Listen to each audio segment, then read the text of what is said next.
One and all, it's that time again. We're back for Total Football Talk Extra. I am your host, Drew Willingham, and we are back for episode 27. It is that time. As always, I introduce my co-host to the program.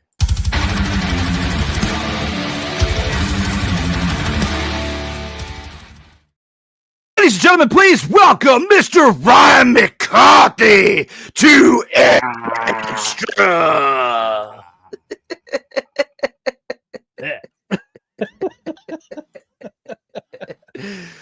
It is that fantastic Friday edition as we are back for episode 27. Mr. McCarthy, how are you doing? It's been a week. Let's just put it that way. But no, for me personally, I'm doing well. I'm upright. I'm breathing. I'm alive. I woke up this morning. Can't compare. Perfect. Can't compare. Nope. It is definitely a great feeling to breathe fresh air in this type of weather. We're not dealing with like 90-degree weather when we're stepping right outside here first thing in the morning like we were in weeks past, or at least over here on my part of the East Coast. I don't know about you, but it should be feeling fantastic where you're at. It is absolutely gorgeous. It's in the 70s and the 50s and the 40s at night. It's my kind of weather. My kind of weather. Just be careful on the way there in these streets. Make sure you wear a hoodie, motherfathers, because if you don't in the middle of the night, this type of weather you get sick in. Yes, it's true. And having fall seasonal allergies don't help on top of that either. And school's back in session, so kids are bringing home every little thing. Those children, man, gotta watch out for them too. Put the antibiotics in your kids. Get ready for football because we got a lot to talk about here in the opening drive. All right, let's go. We got trips, right? At 42, 989. On two. Ready? Hey!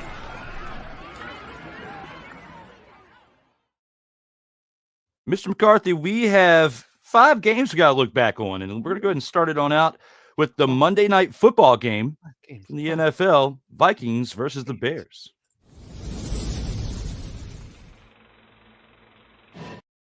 That game looked a little bit like this right here between the Vikings and the Chicago Bears Monday night. The Bears led by 15 points at one point within the second half and gave up 18 unanswered points. Well, no, they didn't give up 18 unanswered because they did score another touchdown late, but it was kind of a scrub one.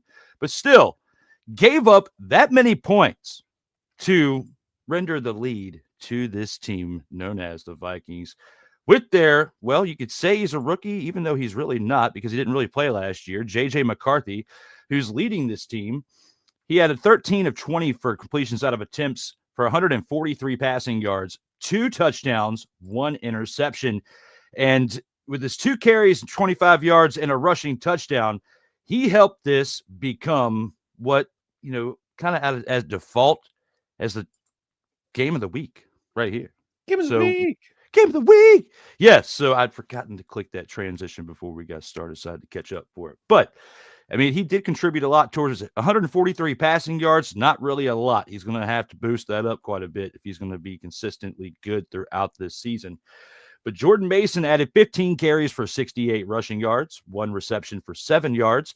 The leader of the receivers, Justin Jefferson, 4 receptions for 44 receiving yards and a touchdown, along with Aaron Jones, who had 3 receptions for 44 yards and 1 receiving touchdown. The Vikings defense, 2 sacks, along with 1 fumble recovery.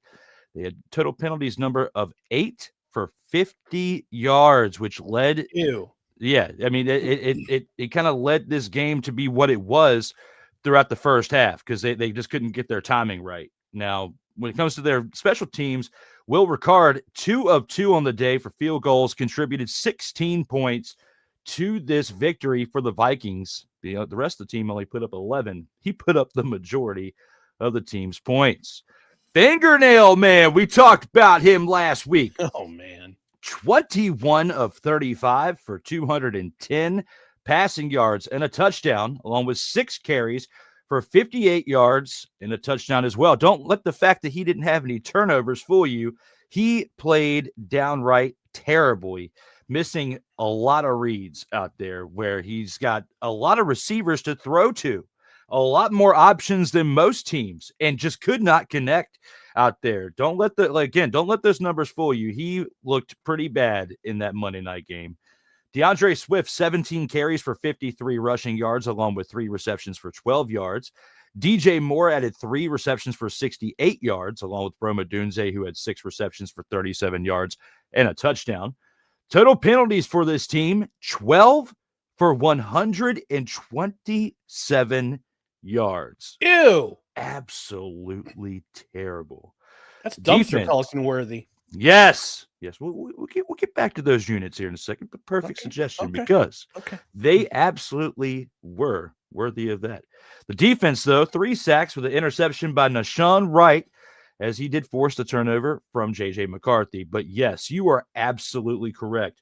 When it comes to this team, they were an absolute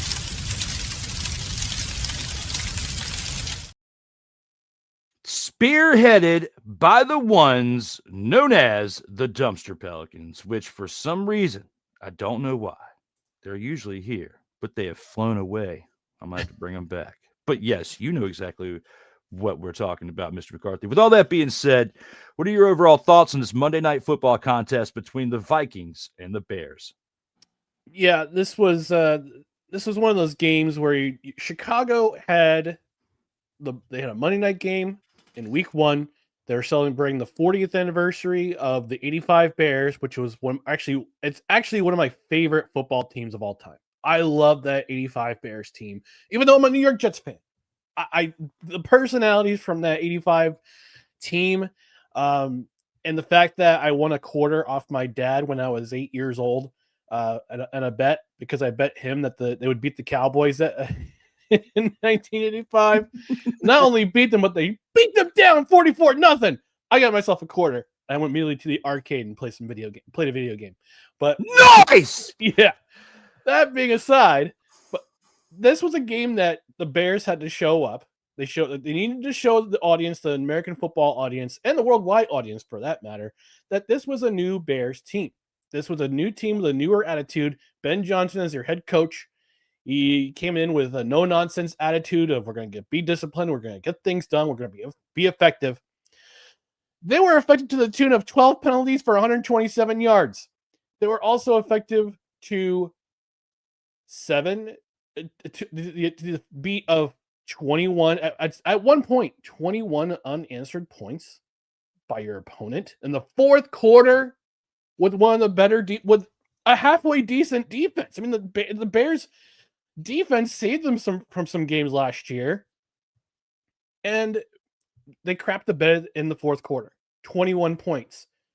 Yeah, they got that touchdown in garbage time to make the score respectable, but this team is absolutely, I wouldn't say fumbled the game away, but they penalized themselves to a loss. The defense was nowhere to be found in the fourth quarter. It went on a milk carton in the fourth quarter. And this team, this is supposed to be a different era with Ben Johnson as your head coach. Well, more of the same thing. Another loss in week 1 of the NFL season with Caleb Williams as your quarterback. If he paid enough attention to the playbook more than he paid attention to the color of his fingernails, they would have won this game.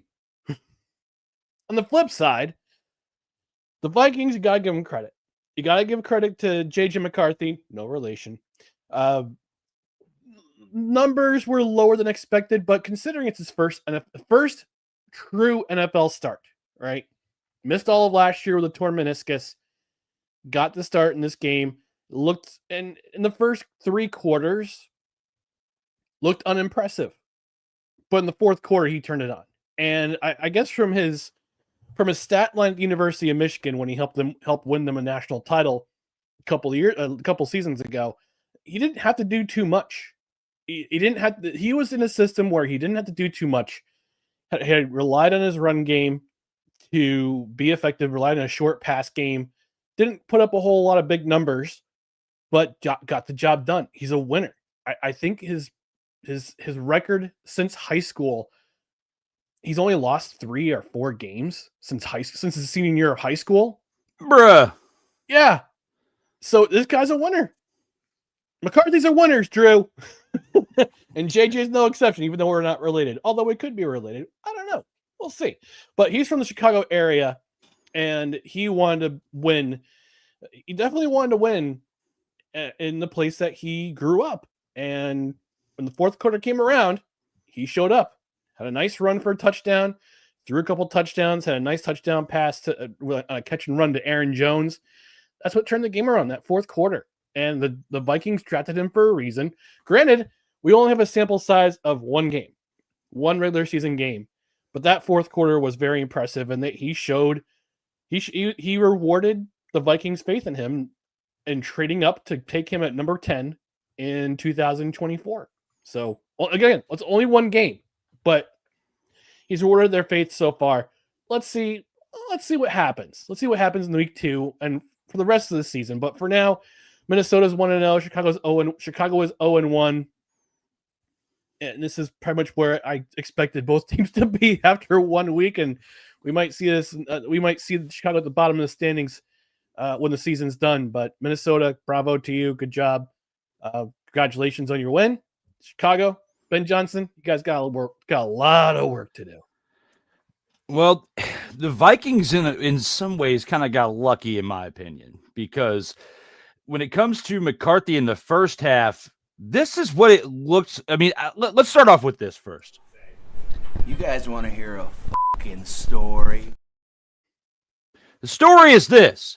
When it comes to J.J. McCarthy's pregame speech that he heard, it felt like, at least watching the first half of the game, he received something like this. Oh, no. You're fucking scared. Yeah, you're fucking scared, man. Because in the first half, Ryan McCarthy, he played like an absolute dumpster pelican, and the roles reversed from one quarterback to another in the second half. Fingernail Man's fingernails were glowing in the dark. They absolutely were, because the defenders were seeing where those units were moving and which direction they were pointing, and they read the fingernails, Ryan McCarthy. And with reading the fingernails in the direction of which he was pointing them and throwing them, because they were painted, they were absolutely able to pick him apart. And Fingernail Man did not lead the Bears to much success in the second half. It's a lot of speculation on my end, but it may be warranted based on what we saw. So yes, I agree with a lot of what you're saying, but it feels like what haunted J.J. McCarthy in the first half, that soul switched to the other, and the quarterbacks went from one dumpster pelican to the next, because you could argue that one played like a dumpster pelican in the first half and then traded over the responsibilities to the other quarterback, who then, at that point, became dumpster pelican number 2. I wish I had my Uno deck with me. I'd play the reverse card. Because that's what happened. That's what you're describing. That's what you're describing. Speaking of the reverse, we got to go back into reverse, bust some comments out here for the faithful out here in the live chat. Desiree from your page is up here speaking to us. Well, hello to you too.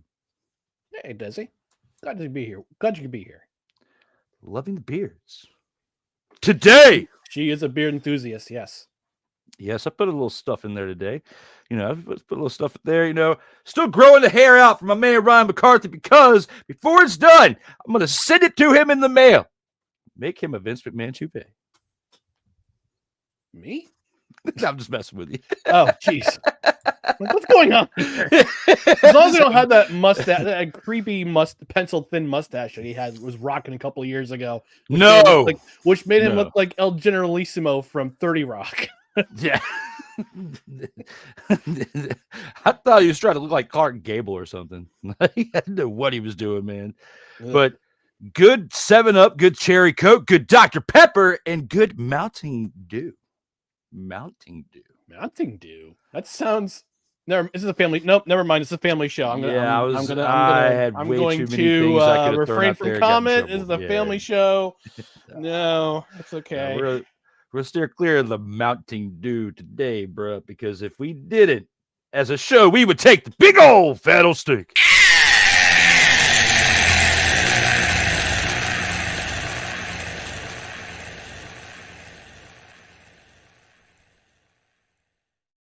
Still love the energy, though. Love it 100 times. Now, But to the fool in the back, we don't serve Pepsi Clear. Try to join across town. Ricard is a former Bama kicker. I didn't recall that. So thank you for pointing that out because I had completely forgot.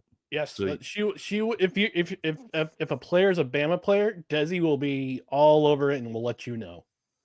She loves her home state. That is awesome.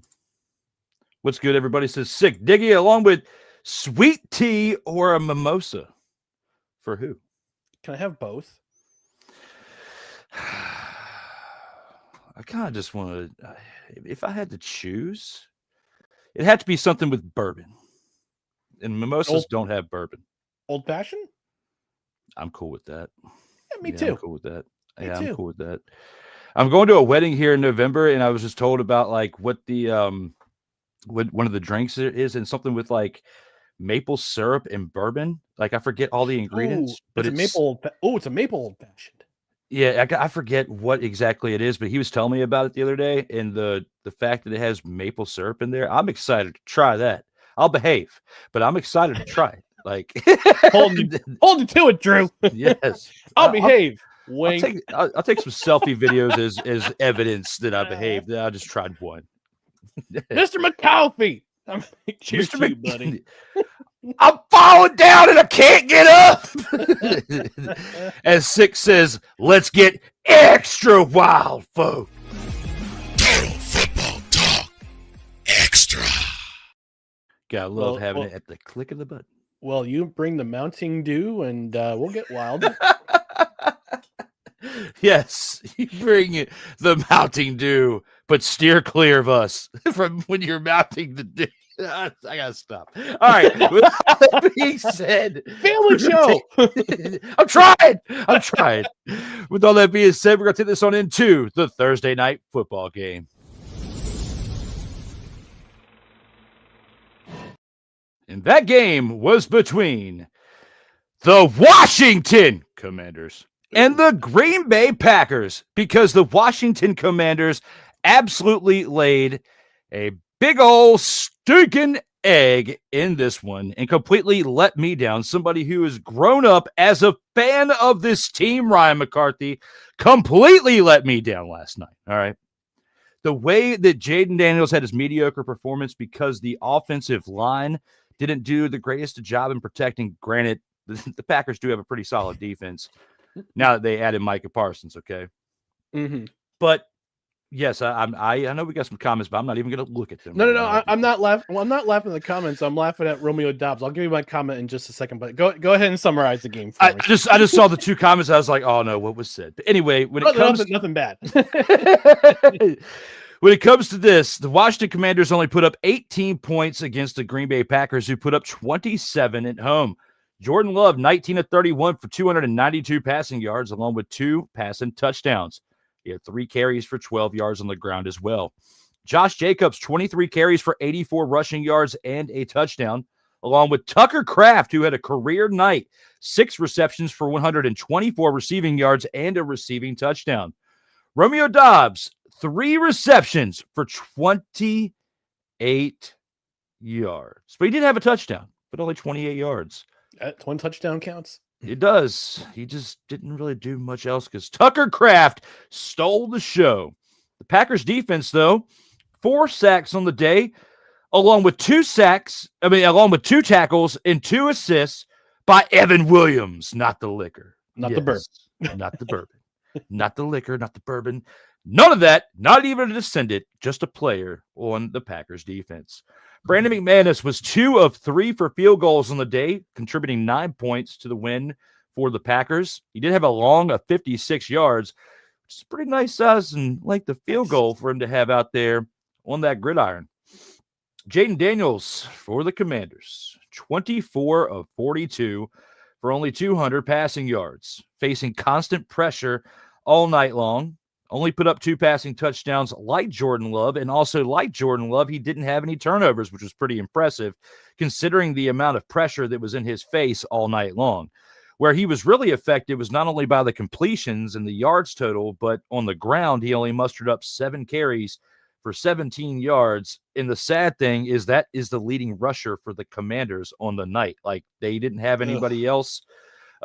Except for as far as carries, didn't have anybody else exceed that, because Austin Eckler and Bill Jacoby Merritt, Jacoby Krosky Merritt, but he likes to be called Bill, they all only put up 17 yards apiece. So when it comes, you don't deserve to be called Bill in an effort like that. no, you do not. But the highlights of the offense that kind of make Jaden look good, besides the fact if he didn't turn the ball over, was Zach Ertz had 6 receptions for 64 yards and a receiving touchdown. And Deebo Samuel remains hot in 2 games. I mean, he has been the highlight of this offense. Even though they got the win in week 1, he has been the consistent piece, and has fit in pretty well when Terry McLaurin is still trying to find his footing within the offense after just coming back recently with the contract dispute, as Samuel put up 7 receptions for 44 yards and a touchdown. Now, McLaurin did put up a little bit more yards than Samuel, but had 2 less receptions. He had 5 of those for 48 receiving yards. And the Commanders' defense themselves only put up 2 sacks on the day. Now, looking at this game from beginning to end, the Packers pretty much had a stranglehold on the offense of the Commanders with the Packers' play on defense. But what were your overall thoughts looking at this game last night and how it played out? Well, one of my thoughts is that Romeo Doubs looks like one of those guys from Spaceballs with the giant helmets. Wearing that concussion say cap. something about that picture. That's why I was laughing. That's why I was like, I gotta say something. It's like Jake Gyllenhaal and Bubble Boy. My gosh, what a throwback if there ever was one. We're old, bro. Look, the first 2 weeks of the season, and the Packers their defense is legit. Let's put it that way. They stopped Sonic and Knuckles last week.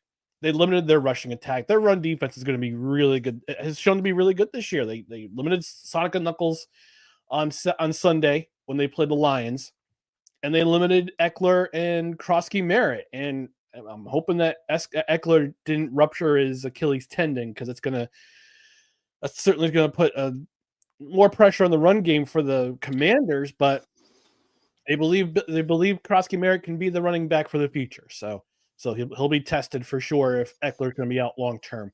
But Green Bay's defense, this is a legit defense. Let's talk about this defense for a minute. Four sacks. What's his face? Parsons got half a sack. He was credited with a 1 sack, but Gary got a sack. This defense is going to eat at least early until teams can try to figure them out. They've limited the 2 of the best offenses from last year in the first 2 weeks of the season. Thought I was muted, bro. Excuse me. That's a weak one too, man. My bad. If I was gonna have one on the air, that was a weak one to have. Damn. Like, all bets are off with that for 30 seconds. All right, back on track. My bad. Back on track. We'll get this train back, Big Rig, back on track. Myself. In the short span of 5 days, we've seen this Green Bay Packers defense play 2 really solid offenses from last year, and honestly shut them down. I know the final score doesn't reflect what happened during the game, because clearly Green Bay had a really dominant performance. And yes, and I know 2 touchdowns, 15 points in the fourth quarter for Washington, but by the time they scored that the final touchdown, this game was pretty much over. Daniels was having to throw 42 times because they couldn't get their rushing attack going, and that usually complements him in getting him set and setting up the run, or setting up the pass. Excuse me. Tucker Kraft, incredible performance. He's starting to turn into one of the better, I'd say probably top 5 tight ends in the NFL. With that performance, being I would say a safety valve for Jordan Love, but he's turning into a solid guy, because he's turning into a solid receiver. Because was it Jaden Reed broke his collarbone in this game? He's going to be out long term. So, but Romeo Doubs with a touchdown. Josh Jacobs, solid performance, 23 carries, 84 yards. You want to see more yards per carry out of him, but he scored a touchdown. That's what you want out of your running back. You want him to score in short yardage situations, and he did that here. As for Washington, you got 10 days to figure it out before your next game. And there's plenty of time to figure out what's going on with your offense and with your defense. I know Dan Quinn is very good at scheming defenses. Green Bay's offense was better in this game than Washington's defense. And I can give credit to Jordan Love. Good game, 19 of 31, 2 touchdowns, almost 300 yards passing. A lot of that was set up by the running game by Josh Jacobs. But Washington's got to figure it out. Green Bay's got 10 days to chill, to rest, to get healthy. And congratulations to them on their 2-0 start on Thursday night. Absolutely. And, when you talk about Tucker Kraft, the best news about that for the Packers and Jordan Love is the fact that their tight end is young. He's only 24. He's in that age group with Jordan Love, who's still pretty young and still has a many years to go. You still have, at minimum, barring anything serious, you have at least a great half decade, if not, a decade with them. Because, with the advancements in technology, medicine, preparation within the game, you see Travis Kelce still playing okay at the age that he is in his mid to late 30s. So, and we've seen it before with like Antonio Gates and Shannon Sharp, players that can, withstand that impact at the tight end position. And the game is not nearly as bad as it was back when those players were playing and how the type of hits that they were taking. So, I think that Green Bay, barring anything serious or any type of contract disputes that result in him leaving at any point in the future, the Packers are going to be a dangerous team for many years because not only do they have weapons on offense, Micah Parsons hasn't even fully gotten his feet settled yet in Green Bay. That's the scary part for anybody else that play against him, especially anybody in their division, like the Bears and the Lions and the Vikings, who they got to face them twice a year. I don't know if you read his comments after the game. Parsons was saying Parsons is kind of on he's limited right now, but they're putting him on a kind of a snap count because of his back, his issue with his back. And he said, eventually you gotta let the big dog off his leash.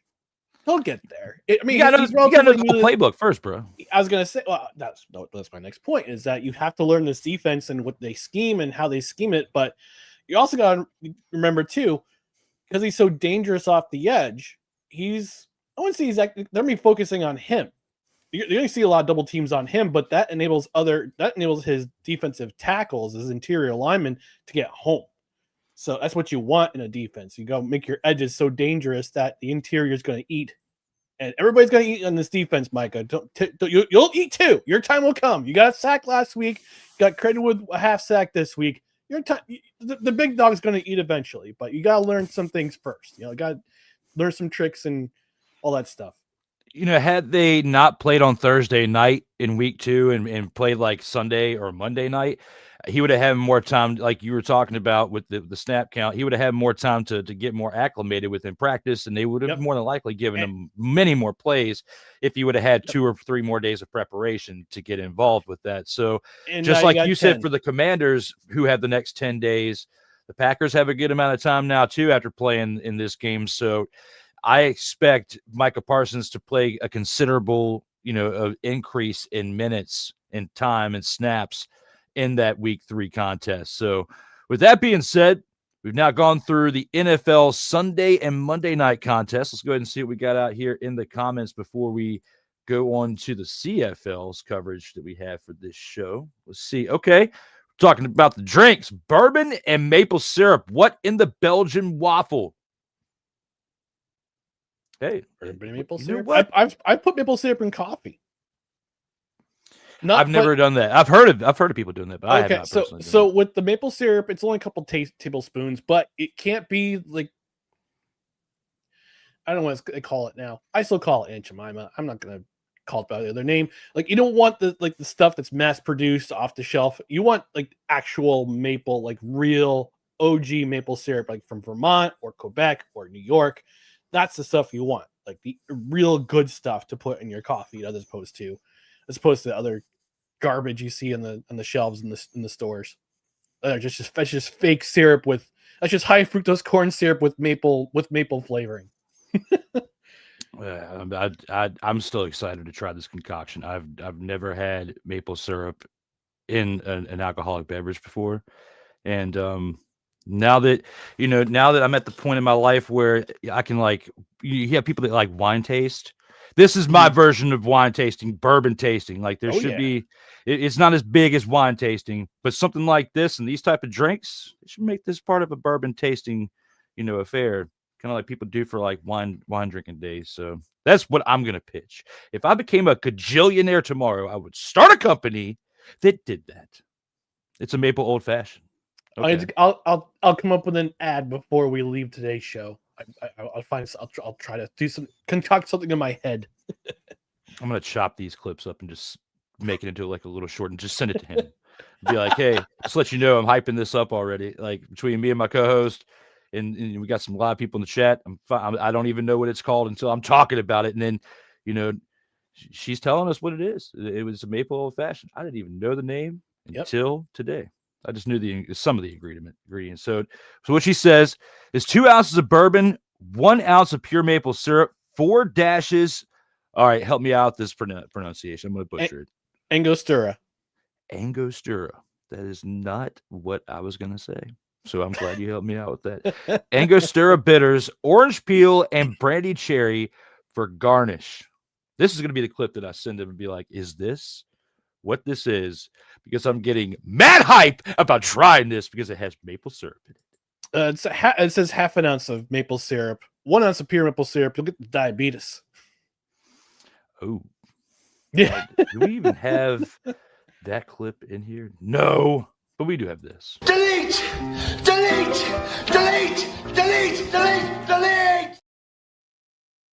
Did you expect anything else, or was it a total Surprise, motherfucker. As we are no. No. Sick Diggy says clearly the Packers did their homework. They absolutely did, because not many have, except for like the Eagles in the NFC Championship game.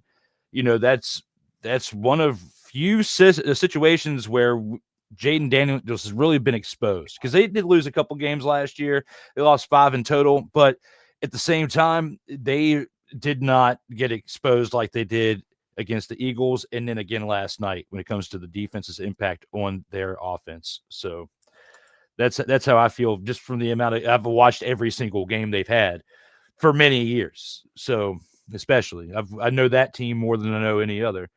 But when it comes to Josh Jacobs, was a great running back in college. Glad to see him doing well. Yes. Another Bama guy. And with the new team too. Yep. The first 3 or 4 weeks may give an indication, but still a long season. Yes. Because, I mean, I think having the one less preseason game, it kind of, or at least not really say the one less preseason game, but the fact that the majority of the starters aren't really taking many to any snaps at all during the preseason, it's affecting their timing. And it's in where we used to see starters play in the preseason back in the day, although they're afraid there's going to be injuries. I feel like you have a bigger chance of injury in week 1 than you do in the preseason if you don't play in the preseason, as compared to if you do take a few snaps here and there consistently and increase that load as the preseason goes on. You've seen teams historically in the past, like the 80s and the 90s, the most dominant of teams were the best because their starters actually did get some reps within the preseason. Yeah. When they don't, and then you're trying to throw it together in weeks 1, 2, and 3, that's why it takes a good 3 to 4 weeks to really understand what this team, or what any of the 32 teams are going to be like, because they're not fully acclimated with the system and with the flow of the offense for that current season. And then you have injuries like with what happened with Brazil for the Eagles on that opening kickoff. That I blame on the field, because the field is set up for soccer play. Yeah. But last night, like with the way Eckler even ran when he stepped in his Achilles, you could watch, kind of like in Aaron Rodgers' case, where you can kind of see it move as he was going down. Yeah. Like, that's a result of not getting the reps, in my opinion, along with the fact that he's getting older and the body's taking a lot of beatings over the years. Yeah. Absolutely. I mean, I don't know if you saw. Excuse me. I don't know if you saw last Friday's game, but they were said that I was watching the highlights or during the game they mentioned that the NFL went down to Sao Paulo in July and started the work on the field at Corinthians Arena to make it NFL football, make the field NFL football grade. So you didn't see as many injuries as you saw last year on First Friday. And good on the NFL for learning their lesson. But to add to your point, we're eventually going to see an 18-game NFL season. So you're going to have one less preseason game to get ready. So we talk about week 1 basically being not the fault, but kind of a glorified 4th preseason game for a lot of these teams. You know, and you're going to see weeks 1 and 2 being a glorified preseason games 3 and 4 when the NFL goes to 18 games. And that's, again, it's not an if, it's a when. It's going to happen eventually. We shall see. One thing's for sure is, the way that those fields take the punishment when it comes to the grass and the divots in them, the way soccer is on the field, football, and how they run around with those type of cleats and all over at different angles. That's why, like, it's a much different surface. And I've played both and have worn both different types of cleats, because there's soccer cleats and there's football cleats, there's baseball cleats. There's rugby cleats. They call them boots. Yep. Mm-hmm. Yeah. So like each are designed differently and have a different impact on the surface in which you're running on. So when I saw that injury, this was on the kickoff right before Jalen Carter had the little spit incident with Dak Prescott, which we talked about that last week, but still, like, the impact of that injury is because of the way that field is. And it's absolutely wild thinking at how the surfaces of these fields are in different countries. And then you're trying to have different sports play on them, and then you get the results like this. So it's a good thing that you mentioned what you did, as far as there already is an atmosphere, a place that's preparing for NFL football somewhere else, because this international stuff isn't going to work if we keep having players getting hurt. The players' union is not going to stand for this and for the long term. Well, that game, Philly and Dallas last week, that was in Philadelphia. That wasn't international. Chiefs Chargers was international. I thought that was in Brazil. Nope. I know. I remember Jordan Love getting hurt in Brazil last year. That I remember. Jordan Love got hurt in Brazil against Philadelphia because he sprained his knee. He was out for a couple of weeks. But yeah, I mean, coming back to our point about the preseason, with a schedule expanding, it's going to take a few weeks for some of these players, especially the older ones who don't get a lot of reps in the preseason, to get ready. And unfortunately for Austin Eckler, he's going to be lost for the season, unfortunately. It seems like. Unfortunately so. Yes, because when it comes to that, it was the Chargers and the Chiefs that played in Brazil. Yeah, that's where I got confused and misspoke. So my apologies on the misdirection with that, everybody. But yes, your concern is valid for injuries on the field, especially in a surface that's depending on what kind of surface it is. So there's someone that I'm thinking that I can't remember the name, but someone got hurt as a result of the field conditions. But we'll bring that up at a later point. As Six says that he needs you to explain to me what a nutty Russian he thought about last weekend. Oh God, do we have to? Is this short-term storytelling, or one that you should tell me when we get off the air? No, it's short-term. Basically, I forget if it was on your show or another show. You talked about they're talking about White Russians, and White Russians offer are vodka and milk, and vodka and milk or vodka and cream. The Nutty Russian is vodka and almond milk. Huh. So of course, Sick would want that because it has almond milk in there. How do you milk an almond, Sick? We've been through this argument before. Almond. Yes. How do you milk the almond? We have had this argument multiple times across multiple programs now, discussing how do you milk an almond. So yes, once you describe to me how you milk an almond, then I may just to try it. Or an oat. Yes, or an oat. How? Either one. Yes, you were there for that. I remember that. Yes, you both of you were in the comments. Yes, you both were in the live chat when that happened. But he also says that's true. It's a different surface for soccer compared to football. Same for rugby, Australian rules, football, aka footy. Yes. So goes back to our argument about the cleats and everything else. But keep those comments coming, ladies and gentlemen. We have now gone through the NFL games. It is now time to take it to the CFL and start covering the games from last Saturday's Week 14 matchups.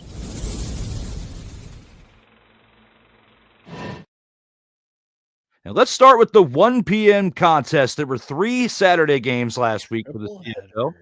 And with this one right here, the Hamilton Tiger Kitties take down a team that Ryan knows very well. I mean, he knows all 9 teams very well in the CFL, but he especially knows this one pretty well. And when it comes to the Alouettes, they absolutely laid an egg in this one. No pun intended. Yes, none whatsoever. But picking up what I'm throwing down is Bo Levi Mitchell, 19-28 for 191 passing yards and 1 interception, along with 1 carry for 14 yards and a touchdown, led the Tiger Cats, along with Greg Bell. Rushing-wise was a huge impact for this offense on the day. 20 carries for 156 receiving yards and a touchdown, along with he had 156 rushing yards, my bad, and a rushing touchdown. Nice. Along with 4 receptions for 29 receiving yards. Kenny. You okay? Lawler had 4 receptions for 79 receiving yards, along with Tim White, who had 4 receptions for 26 receiving yards, led the Tiger Kitties on the day. Their defense had 2 sacks, along with 2 fumble recoveries, and 1 interception by Jamal Peters. And on special teams, Mark Lehio, had 4 completed field goals out of 4 attempts for 14 points. For the other team, the Alouettes, the man known as James Morgan, who's so much better than Cody Fajardo. No, I'm just kidding. Was 17-27 for 138 passing yards and an interception, along with 2 carries for 11 yards on the ground. Travis Thies had 9 carries for 70 yards and 2 receptions for 16 yards on the day, along with Austin Mack, who had 3 receptions for 45 yards, and Tyson Philpott, who had 4 receptions for 34 yards. The Alouettes' total penalties on the day, 6 for 52 yards. Looking back on this contest, Ryan, what are your overall thoughts on the Alouettes and how they played against the Tiger Cats? Gross. Say, this bird. You know that scene in the beginning of Dumb and Dumber where the mobsters kill the bird and they give it to the blind kid when they go to Aspen. You see the kid outside. Pretty bird. Yes, pretty bird. That bird was the Alouettes offense. It was terrible. James Morgan. This was the Alouettes' 4th quarterback this season. And the 5th because Cameron Dukes went in for a play and completed a pass in the 4th quarter. The Alouettes have gone through 5 quarterbacks this year. When you're going through 5 quarterbacks in the midst of a season, and we're just past the halfway point, this team's in trouble. And they better they better hope and pray and figure out how to get Davis Alexander back in that field, because without him on this lineup, this offense is anemic. Absolutely anemic. They can't run the ball, and whoever's taking the snaps is not doing the job. Now, granted, they got Austin Mack and Tyson Philpott back in the lineup. There's their top 2 receivers. They pose deep threats, but Morgan couldn't get them the ball. So I'm not so. Right now, I mean, Montreal is lucky to be in 2nd place right now. Absolutely lucky to be in 2nd place in that East Division, because Toronto and Ottawa, they're coming right up behind them. So they're playing, and they're both playing much better these days. That nice rally last week for the Red Blacks. They had a nice rally last week. Scored 21 points in the fourth quarter. They won that game against BC. And look, what can you say about Hamilton that hasn't already said this year on this program? Bo Levi Mitchell had for him a pedestrian game, but they got the run game going in this game. And I think they really needed to unlock that run game because they've had struggles with it all season. What a performance by Greg Bell. Absolutely marvelous performance. 156 yards and a touchdown. The Tiger Cats had the ball for almost 35 minutes in this game. 35 minutes of possession in this game. And the defense did their job. Two sacks, 2 fumble recoveries, an interception. And everybody's contributing. Special teams is contributing. Offense is contributing. Defense is contributing. And I learned this today that their GM, Ted Gavea, had passed away from cancer. He was diagnosed with pancreatic cancer last year, and it took him yesterday, which is very sad. And the Tiger Cats are looking, I think a lot of people are saying that the Tiger Cats are a Grey Cup contender. I would not disagree with them at all. And now with the passing of this of their GM, they're going to be even more motivated to win a cup in his honor. And it starts here. It starts here with this win over Montreal, and they're basically, I wouldn't say they're running away with the East Division, but they held the cards right now. They control their own destiny. And this game, everybody, all levels of play, all 3 levels were spot on. Montreal, they got some work to do. They got to get healthy. They got to get consistent, and they got to score points very fast because, again, Ottawa and Toronto are right behind them in the standings. Looking to take them out, especially with the amount of points that Toronto has put up. It's because they're right there with the Tiger Cats right now. Of course, their record is a little bit worse than the Alouettes, but like you have educated me over the past couple of years with discussing CFL, the record doesn't necessarily mean much when it comes to fighting for that second spot because, the Tiger Cats have a stranglehold right now at the top of that East Division, with the way they've played, and they deserve it. And regardless, it's a very, it's a great story and a heartfelt story with their GM and with wanting to, push through and honor him because, without the GM, this team wouldn't be together, of course, with the deals that he made in order to put this team together. So the best way you can honor someone in that position who made that kind of impact to the team is to, honor him with the championship. And who better to lead a team like this than Bo Levi Mitchell?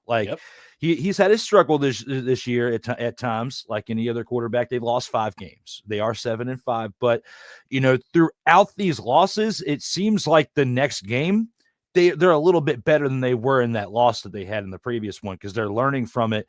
And yeah, of course, each team makes mistakes throughout each game because you'd have to be perfect to not, right? But for Bo Levi Mitchell to be a 2-time Grey Cup champion, to be at the helm of this team and lead them right now, there's nobody else in the CFL for this type of team. And what you just said, to honor this because they are a championship worthy team. Nobody better, in my opinion, to lead that charge than Bo Levi Mitchell. No, absolutely not. Now with the comments that we have here, yes, we're almost there. We're almost there. And I'm going to pull this back up when I say it. I'm saving the energy for it. You know it. And I know it. I'm ready to say it. Regardless of how things may or may not play out in certain, because I do have some concerns still, but I'll talk about them here shortly. But yes, I will definitely click on that again here in a moment. But the Tiger Cats really knocked the feathers out of the Alouettes. Pretty bird. Pretty bird. Yes, pretty bird. And then they brought the kid back as an adult in Dumb and Dumber 2. That movie I didn't see that. I didn't see that part. They brought him back. Same exact kid. Like it's I won't tell you much more because one, I'm gonna be honest, I didn't watch the whole movie. It was that bad. But within the first 30 minutes, because that's all I caught, they do reintroduce the kid, and I'm not going to say, but you can just only imagine. Use your imagination from what you saw in the first film. As an adult, yes, there's bitterness. But other than that, when it comes to this right here, that's your result of the first game from Saturday. We still have 2 more Saturday games from the CFL in week 14 to recap. Let's go ahead and take it into our next one that we have here on the slate. And yes, as anticipated, it's time to talk about the team known as the Saskatchewan Roughriders. And yes, I'm on camera saying it. Hype, and I'll say it again. The Saskatchewan Roughriders win this game 21-13. Ryan McCarthy, my team, they showed up again. They now have double-digit victories on the season. Why? Because their name is pronounced Saskatchewan Roughriders, and they show up, and they don't mess around, at least not through 10 games of this year. They do have a kryptonite in another team, but we're not going to talk about them right now. This is their time to shine and celebrate, not look back on those 2 losses and wonder, why don't we keep listening to the same team? Now, Trevor Harris, 18-31, 239 passing yards and an interception, along with 2 carries for 10 yards on the day. A.J. Olette had 11 carries for 50 yards on the ground, along with 1 rushing touchdown and 1 reception for 9 yards on the day. Joe Robustelli had 3 receptions for 72 yards, along with Keyshawn Johnson, who had 6 receptions for 69 yards. Give him the damn ball. Yes, give him the damn ball. Give him the ball. Indeed, they did. But the most dominant factor of the Roughriders was their defense. Had 1 sack, not too much, but they put up 4 interceptions as 2 quarterbacks from the Blue Bombers threw for a combined 4 interceptions. Tavon Campbell hauled in 2 of those, along with Marcus Sales and DeMarcus Fields, who each had 1 apiece.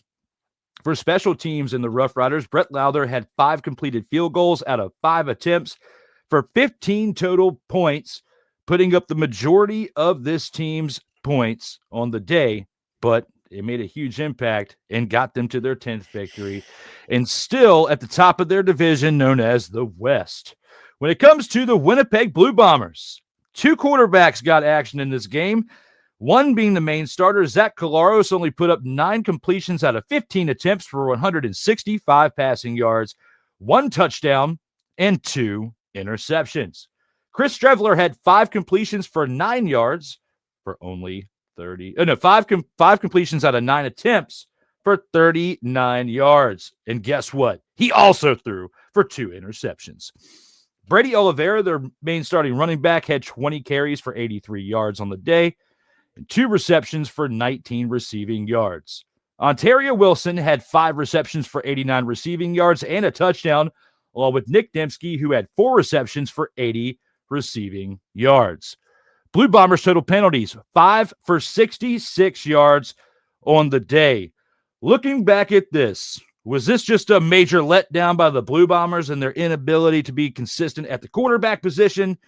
Or were they just over-dominated by the defense ran by the Roughriders? A little bit of both. And I'll tell you why. In this game, Zach Collaros was actually injured in this game. Once again, the Blue Bombers offensive line not doing a great job protecting their quarterback. So when your top quarterback is out, which is why he only threw 9 of 15 for 165 yards, had 2 interceptions, got hurt. I can't remember what the exact injury is. I think he suffered another concussion if I'm correct, or got hit in the face. I can't remember the exact call, but he got hit and didn't look good. And Streveler had to go into the game, and game plan changed from that point on. Streveler threw 2 interceptions. Like I said, he doesn't have the same arm strength that Zach Collaros does. Chris Streveler brings in something different. Like, he'll use his legs to create plays, but man, if you having an arm like Zach Collaros, it's going to make a big difference in your offense. So having that injury and having to change your game plan, it really didn't matter for the Rough Riders because that defense was dialed in. The defense was dialed in all day. Had a tackle for loss, had a sack. You force four interceptions from both two from each quarterback, and that's going to be your game. We talked about Trevor Harris again. Another elite quarterback in this league having kind of a pedestrian performance, 239 yards and interception, but their run game got it going. It will let 50 yards. Let's see here in the stats here. Tommy Stevens coming in short yardage situations to run had 31 yards. Trevor Harris even contributed with 10 yards rushing. So the run game got it done. You don't have to play pretty football all the time. This is an ugly game by both sides of the ball, but the defense in the Banjo Bowl, the defenses showed out for the most part, but the Rough Riders made more plays, and they made Winnipeg pay. And I also got to say, good on Brett Lawther, 5 for 5 on field goals. He's been struggling for a good part of the season. Trying to meet with consistency. Hit five field goals, 5 of 5, and contributed to most of the points of the team. So Rough Riders, barring anything catastrophic, I think they're on their way to winning the West Division, at least in the regular season. They're looking good. And I don't think they play that other team, the Calgary, the Kryptonite, the rest of the season. So you might see them in the West Final. We really don't know. The playoffs. The playoffs are unpredictable. So congratulations to Saskatchewan, Winnipeg. I hate to say the dynasty or the run that they've had for so long is coming to an end, but if your veterans can't stay healthy to contribute, then they're going to make the playoffs. Right now they're in third place in the West, but they got to figure out their protection schemes real quick, because if your starting quarterback's getting knocked out of the game, and you get to have your backup in, who is good but not great. Not as great as your starter. It's going to be a bumpy road for the rest of the season into the playoffs. Would you say that this is the fall of one dynasty and the birth of potentially another one, known as the Saskatchewan Roughriders? Look, the Chicago Bulls had to have 3 playoff losses to the Detroit Pistons before they grew up and finally took the title. The Winnipeg Blue Bombers have been the proverbial wall that Saskatchewan has run into for the last 5 seasons to prevent them from getting the Grey Cup, and that was last year to prevent them to getting to the Grey Cup, and it happened last year too in a very close contest. So maybe it's possible. It's possible we could see a rising. The rise of the Rough Riders as the next as a new dynasty in the CFL. I like it. We'll have to see. Only time will tell if it's the time for the Rough Riders, or will it be the Hamilton Tiger Kitties? Still have plenty of time left in the CFL season to determine that, but it'll start to shape up over the upcoming weeks. The Tiger Cats really knocked the feathers off of the Alouettes, he said. Oh, yeah, we already talked about that. I was just too hyped about the Rough Riders comment. Had to get back to that one. But A.J. Ouellette was the real workhorse in that offense. Yeah, I mean, he throughout the majority of the season, he has been, just like in years past, I mean, he has been a huge impact. And when they can establish the flow of the offense through the running game and him, that's where a lot of these 10 wins come from, along with consistency on their defense. And of course, having someone who's almost, automatic when it comes to kicking with Brett Lawther. So overall, this team is just very well-rounded. As long as Trevor Harris doesn't really make any mistakes and they can get the ground running with the running game, then they're all good to go for the most part. It's just that one team that I wasn't even going to say the name of, but Ryan reminded us who they were. I wasn't going to talk about them and spoil the victory celebration for the Saskatchewan Roughriders. And as she says, an ugly win is still a win. So at the end of the day, scoreboard is what it's all about.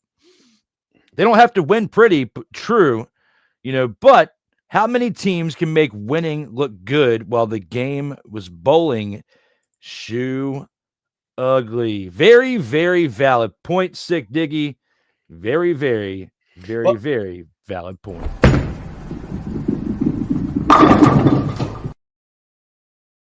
I mean, considering this is a rivalry game, you're going to have games like that. True. Very true. Yeah. And he also says, but can they make it look good in doing so? Good question. We'll have to see as time goes on because we still have plenty of CFL football left. Keep those comments coming. We have one more game that we have to recap. Let's go ahead and take it into our final Week 14 contest to recap. And that game is between the Calgary Stampeders and the Edmonton Elks. A question that Ryan McCarthy has asked all season long, and many of you have also asked, why did the Alouettes trade Cody Fajardo? Because the Edmonton Elks have been reaping the benefits all season long from this, Ryan. You and I both know it from watching these games.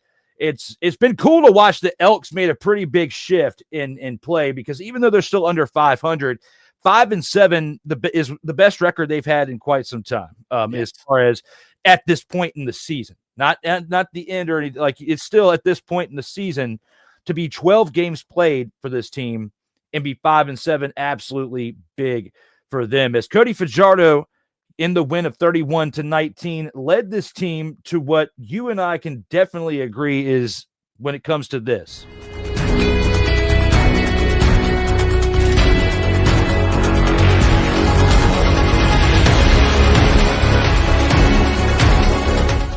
Upset of the week. Because Cody Fajardo led this team to victory with 16 completions out of 21 passing attempts, 153 passing yards, 1 touchdown, along with 3 carries for 25 yards on the ground. The MVP, though, the guy in this picture, Justin Rankin, 16 carries for 204 rushing yards and 2 rushing touchdowns, didn't even need to haul in any receptions, was enough of an impact running the ball that they gave him a break when it came to pass attempts. Now, to save myself from butchering a name, Mr. McCarthy, help me out. This receiver, how do you say his name? I believe it's pronounced Odiu Hilaire. Odiu Hilaire. I support it. That's how we're going to say it on Xtra. Because he had 4 receptions for 51 receiving yards, along with Keon Julian Grant's 5 receptions for 48 receiving yards and a touchdown. Help this Elks offense get over the hump and win this game to get their 5th victory on the season. However, they did lead the game for total penalties as a whole with 8 for 76 yards. They're going to have to clean that up if they do happen to continue this run and end with a pretty decent record and sneak into the playoffs. I mean, it's still possible. There's still enough time. They'd have to go on a pretty super run between now and the end of the season, but it's possible. It's the chances are pretty slim in comparison to teams like the Tiger Cats making the playoffs and making a big impact towards a Grey Cup. But I mean, you can never say never, especially when the Elks have been as hot as they have been. Their defense put up a good fight on the day. 4 sacks with an interception by Chelin Garnes. Hopefully I didn't butcher his name, but I'm just saying that's how it looks to me through my 4 eyes. Now, the man who leads the charge as the team that is the kryptonite to the Rough Riders. Yeah, I found a way to say the name here. The Stampeders and Vernon Adams Jr. He had 15 completions for 29 passing attempts for 229 passing yards and 1 touchdown, along with 4 carries for 27 yards on the ground. Dedrick Mills had 8 carries for 38 yards, and Quincy Vaughn, 4 carries for 9 yards, absolute dumpster Pelican worthy, but he did have 2 rushing touchdowns. Combined, those 2 running backs had 47 yards on 12 attempts and 2 touchdowns. Still pretty bad numbers, but hey, it helped them get into the end zone. Eric Brooks, the receiver for the Stampeders, 6 receptions for 115 yards. And Clark Barnes had 5 receptions for 58 yards. Stampeders total penalties on the day, 4 for 36 yards. Ryan, looking back at this game, was it just absolute total dumpster Pelican play by the Stampeders, and that's why they got this? Or was it the leadership of Cody Fajardo and that offensive unit and their running back, Justin Rankin, that led them to this victory? I'm going to go with the latter here. It's since Cody Fajardo has been in the lineup, the Elks have been winning, and it's no shocker. Fajardo's a winner. Fajardo's been a winner in this league. He won a Grey Cup a couple of years ago with the Montreal Alouettes, and the fact that Justin Rankin had the day that he had was a monster game. You could say that Justin Rankin could have an outside shot of winning most outstanding player in the league this year. I mean, 204 yards rushing in a game, 16 carries. It's over 10 yards a carry. That's almost. Let's see. Let's do the math here, Drew. Let's do 204 yards divide by 16 carries. That's 12.7. That's almost 13 yards a carry. 12.75 yards per carry. And this was actually the second time this season that the Calgary Stampeders have allowed over 200 yards rushing on offense to their opponent. This was a team that was pretty stout against the run for the last for probably the past month or so, the past couple months.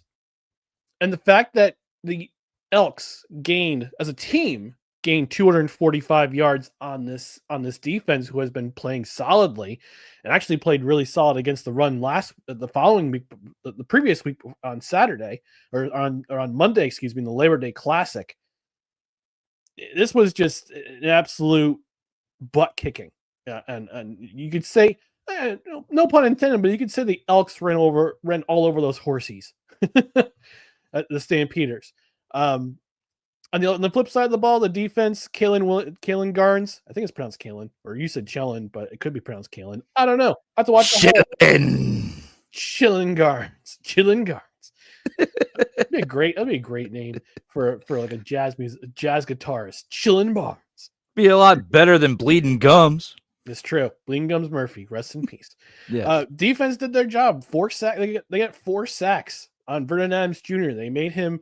They made him make a lot of bad decisions, and the fact that he had 14 incompletions in this game. They also held the running attack of Dedrick Mills to only 38 yards. You don't see that a whole lot. When you stop the run game, you're going to make the pass. You're going to make the other team pass a lot more, which I wouldn't say it's evident in 29 attempts by Vernon Adams. I mean, in one of the previous games, with the in the Thursday night game, Jalen Daniels had 42 passing attempts, but it was a possession, and actually it was pretty even in time of possession. Like, they were pretty much even. They had the ball. Both of them had the ball for just about over Edmonton had it for just a skosh over 30 minutes, and Calgary had it for 29. But the Elks did more with what they had, with the time of possession they had. And Justin Rankin absolutely did a lot more. 204 yards with 2 touchdowns. And his longest run of the day was a 90-yard run. He had a 90-yarder, which contributed to his 204 yards. So video game status. Video game status for sure. Now, can Edmonton go on a miracle run from here and make the playoffs? I don't know. That remains to be seen. They're playing Toronto tomorrow. In the early game. But looking at the schedule throughout, they got Toronto this week, they got Hamilton next week. That's gonna be a tougher game. And then they're playing Saskatchewan, which is a tough team to run against. So I mean, Edmonton could possibly go on a run towards a playoff spot. And they haven't been in the playoffs in a very, very long time. I think it's been 7 years since they went to the playoffs. So for a team trying to win back their fans, trying to win back their fan base, trying to get positive momentum for the future, this was one of those games where they said, okay, now I think we now have the players that we need. We now are establishing our identity with a veteran quarterback and a running back who is absolutely tearing it up. We're gonna see a different team from what we saw earlier in the season throughout. I think the next 6 weeks or so in Edmonton. They are already on pace to have a better record than they did last year when they finished at 7-11, and they weren't even the last team in their division in 2024, which was an improvement over years past because they had been at the bottom of the West Division for quite some time, as you know. But they finished 2 games over the Stampeders and scored nearly 100 more points than the Stampeders did, because the Stampeders have made a drastic turnaround this year. But Edmonton got the last laugh here with this division win in this game, winning by 12 points, and also, showing that they don't deserve to be at the bottom of the West Division like they did last year and prove that point. So, if they keep it going, like you said, they still have some tough matchups over the next few weeks. I like their chances potentially against the Lions. You mentioned they were upcoming, but you got the Tiger Cats and the Rough Riders, who have been strong forces in this season and have building towards this over the last couple seasons, and what they've added throughout these off seasons to get to 2025. Like these are the 2 teams that I feel like between the Rough Riders and the Tiger Cats, we could potentially see in the Grey Cup. Like that could be a matchup that we would enjoy watching as well. So between that, we'll see how it comes. But right now, I like what the Elks are doing at this point in the year. They're only 2 wins away from matching the total that they had last year. And last year, they had the most amount of wins they'd had in several years. So looking at that for what it is, it's nice to see a team that has been struggling, that I may have thrown a little bit of shade at last year at one point at the beginning of the first half of the season, turn things around, because we do it to poke fun and have a good time. But all in all, we like to see the successful turnarounds from teams that had struggled in years past. And with that being said, it looks like we got a new comment where she says, nearly every championship team has a moment in their season where it could have went either way, and they had to create their own luck. Yeah. I mean, I don't think Edmonton's a championship team this season. So they have the potential to be in the future. If they keep this core together, they keep ranking in there, and Cody Fajardo is the starter going forward. Yeah, I mean, in the future, absolutely. But right now, I think they got too far behind the 8 ball earlier in the season, and they had to switch tactics and get the right quarterback in there, and it's worked. I think they ripped off 4 of the last 5 games. They've ripped off wins. Mm-hmm. So it'll be interesting to see how things pan out for the next couple seasons. But I think it would just be a major success story. Not only one that they finish above 500, which it looks like they have a really good chance to do. 2, especially a better record than what they had last year, because over the last few seasons they've improved, at the yearly end totals. But right now, still a huge success story in comparison to those years with what we've seen throughout. And, there's been multiple times where we've seen consecutive weeks of victories for them. So like you've said, during the offseason and even during this season, the Montreal Alouettes letting go of Fajardo and the Elks picking him up, and what he's meant as a huge turnaround. This Elks team was already on the rise last year from where they were, and just having him makes them so much better. So we'll see. Yeah. More than likely, we'll be covering a lot more success from them in the time that comes ahead. But with that being said, we've now gone through the opening drive, Mr. McCarthy. We've only got a couple things left, but before we get to that, we're going to take our one and only commercial break. When we get back, we have the grand champ of the week, the snowflake of the week, and the 2-minute drill before rounding it out with the post game. We'll see you all here in just a couple minutes.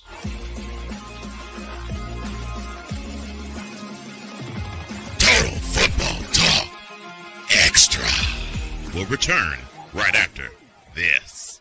Join Ryan McCarthy I became a Jets fan because Kermit the Frog was my favorite Muppet because he was green, and the Jets wore green. That's how I became a Jets fan.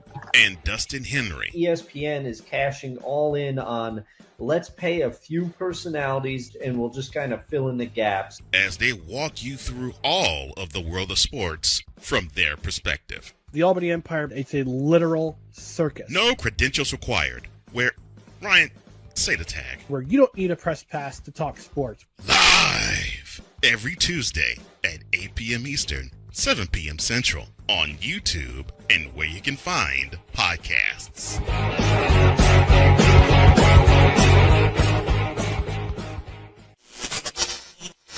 Hey, what's good, everybody?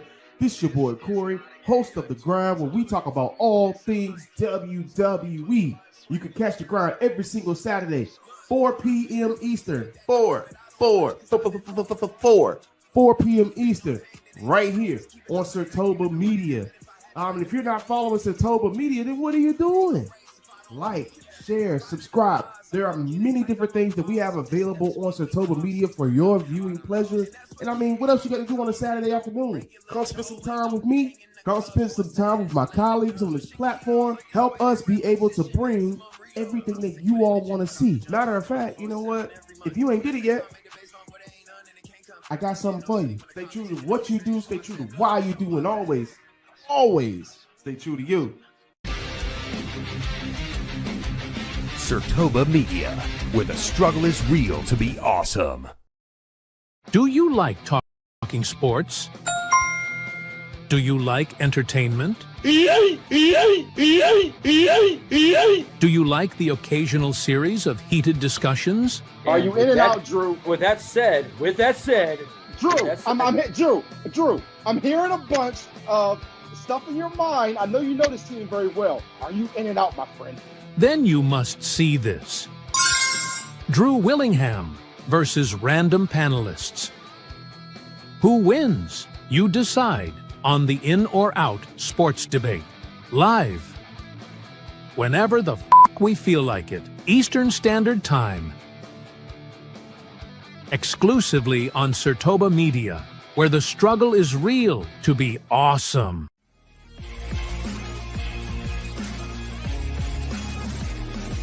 Total Football Talk Extra. Welcome back to Total Football Talk Extra, episode 27, brought to you by Sertoba Media, where the struggle is real to be awesome. Like, share, and subscribe to Sertoba Media on YouTube and all major platforms. As we are here for Total Football Talk Extra, number 27. Let's go ahead and click the voiceover. Total Football Talk Extra. With that being said, it is time to take it on into one of my favorite times of our content creating week, and that is to the Grand Champ of the Week.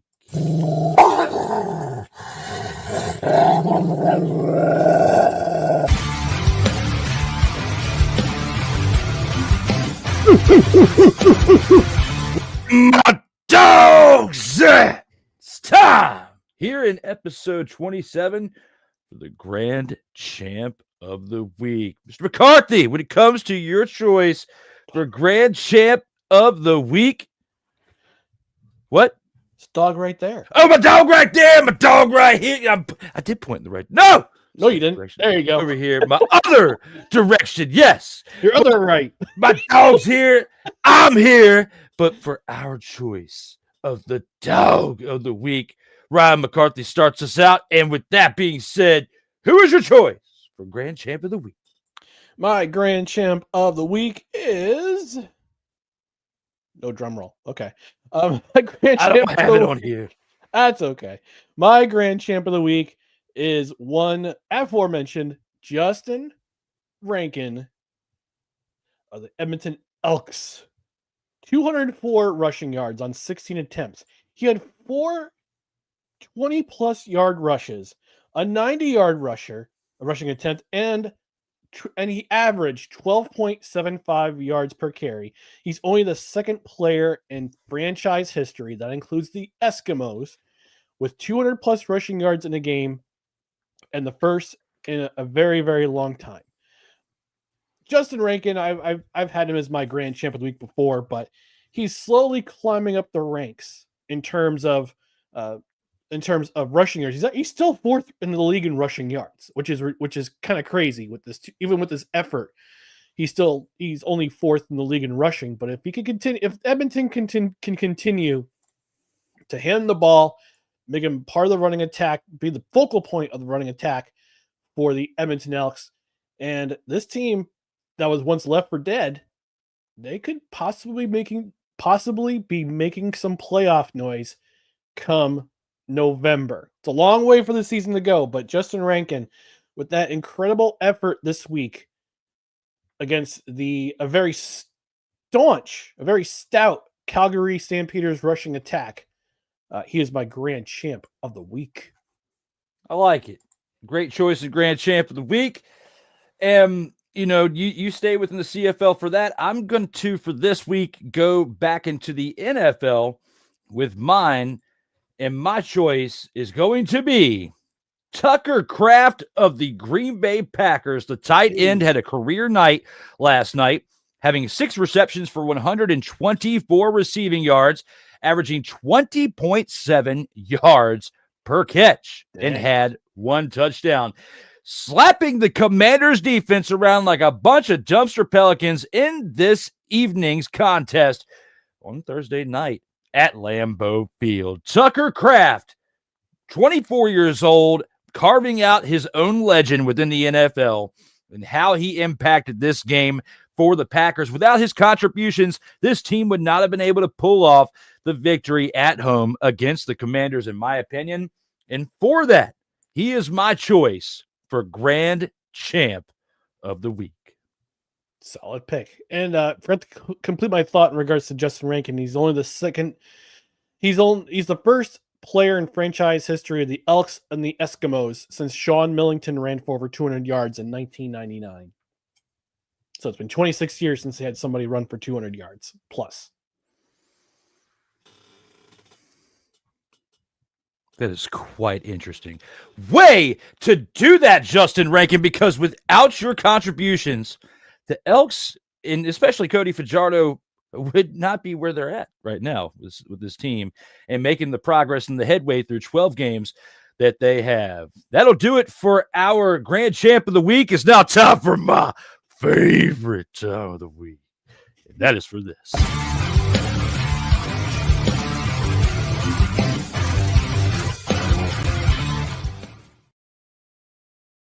Total Football Talk Extra.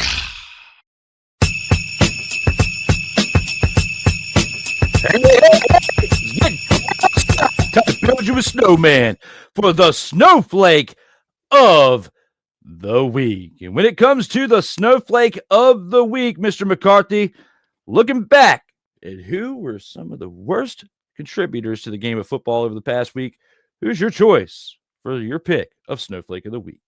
My pick for snowflake of the week is from the Montreal Alouettes. James Morgan, their quarterback.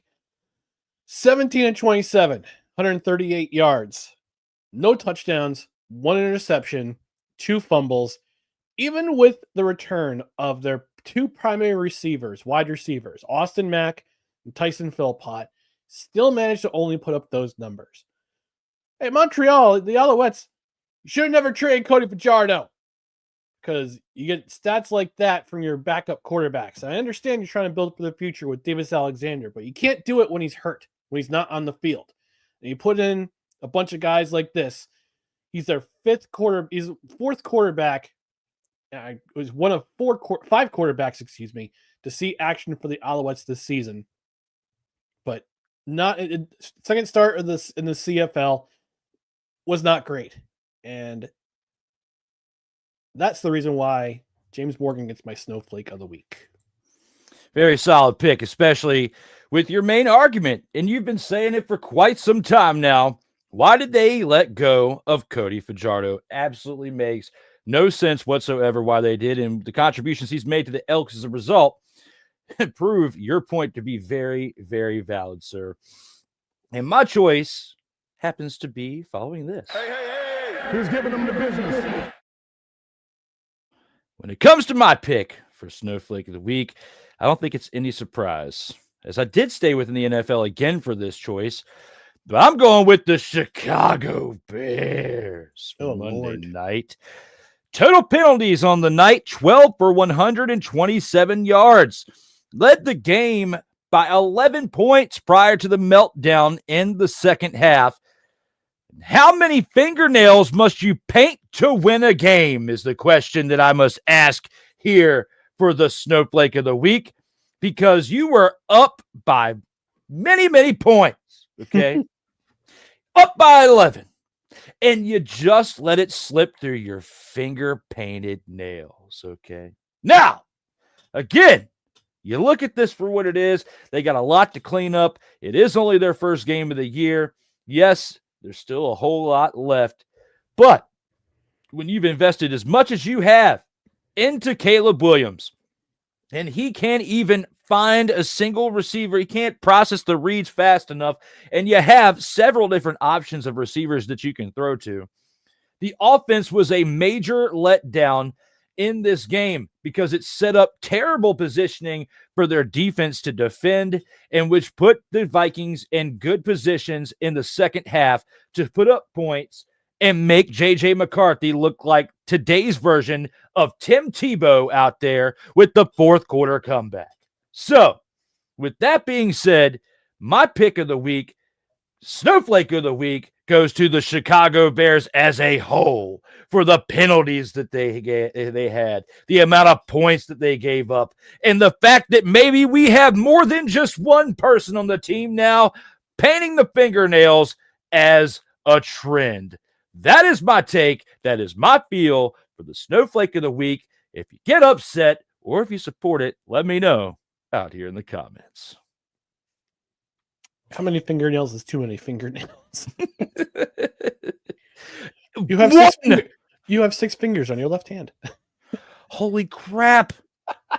You're an alien. You got a six finger. Holy shnikes. We still have plenty left here on Total Football Talk. Who's giving them the business? As we take it from this to a comment, as Six says, and how many trashy colors would the nail polish be for that color, for that matter?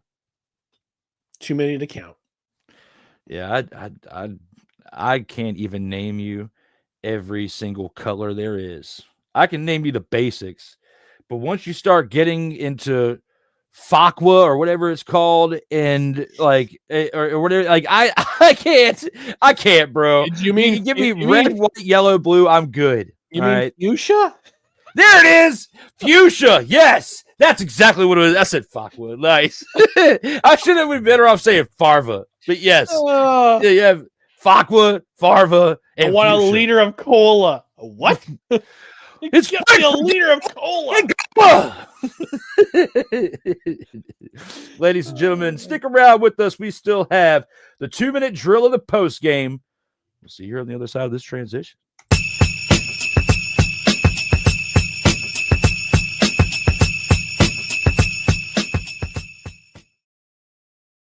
Total Football Talk Extra.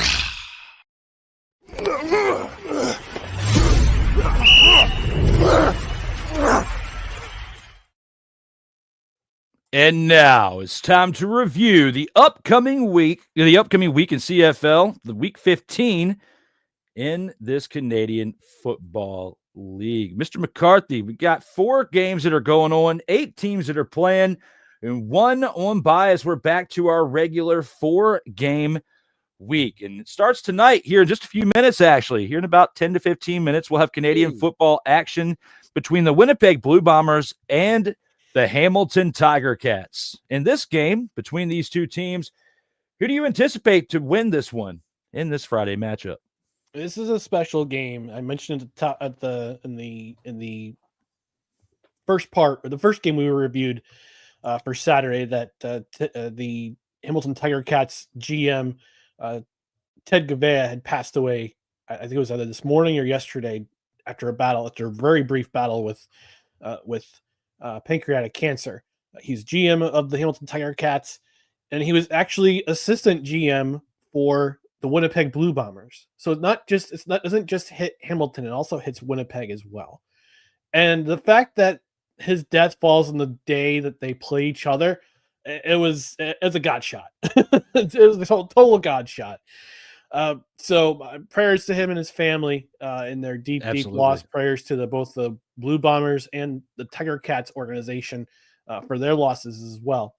But getting to the game, Hamilton.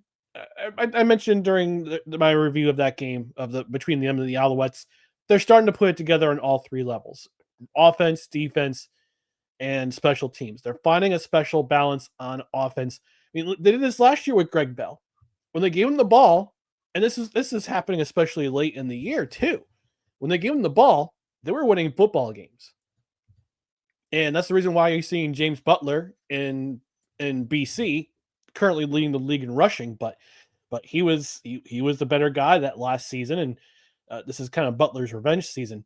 But getting back to the game, but if they can get the run game going against Winnipeg, who is a very stout run defense, if they can get that run game going and take the pressure off of Bo Levi Mitchell. We know Bo Levi Mitchell can do special things. It's going to be tough against this Winnipeg defense. Now, on the flip side, Chris Streveler is going to be on the field for the Winnipeg Blue Bombers. If they can design their game and play some bully ball, like they did a couple weeks ago in Montreal, control the clock, run the ball against Hamilton, and keep Bo Levi Mitchell off the field, this will be a very close game, and it'll be the Blue Bombers. I don't see that happening, unfortunately, because Chris Streveler's in the lineup, and he doesn't have the arm strength that Zach Collaros does to lead this team. So for me, I'm going with Hamilton in this game. It'll be a very close game, but I'm going with Hamilton.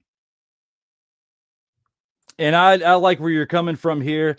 You know, the Blue Bombers, who are 6-6, have had their struggles throughout this season, as we've discussed several times between Total Football Talk and now Extra. And the Hamilton Tiger Cats, 7-5, they've had their struggles throughout too, but they have proven to us at multiple avenues of this season that they are, between these two teams, the far superior team. And between the two teams, the one that has the most odds to actually make a run at the Grey Cup this year. So for that, and for what they've displayed throughout this 2025 season, I'm going to agree with you. I'm going to select the Hamilton Tiger Kitties to win this game here in week 15. Hey. Who's giving them the business? And now our second Friday game, that is tonight at 10 o'clock p.m. Eastern time, between the Ottawa Red Blacks and the BC Lions. Red Blacks 4-8 on this year, and the Lions 5-7. What could most likely, or at least for the day, we can say for the Friday, the Dumpster Pelican Bowl of the day for the CFL. Between these two teams, who do you think is going to win this 10 o'clock matchup? Boy, this is a game to watch right here. If he can stay up late on the East Coast, I'd probably be in bed by the time this game gets going. But I'll try to listen in when I can on my TuneIn radio app.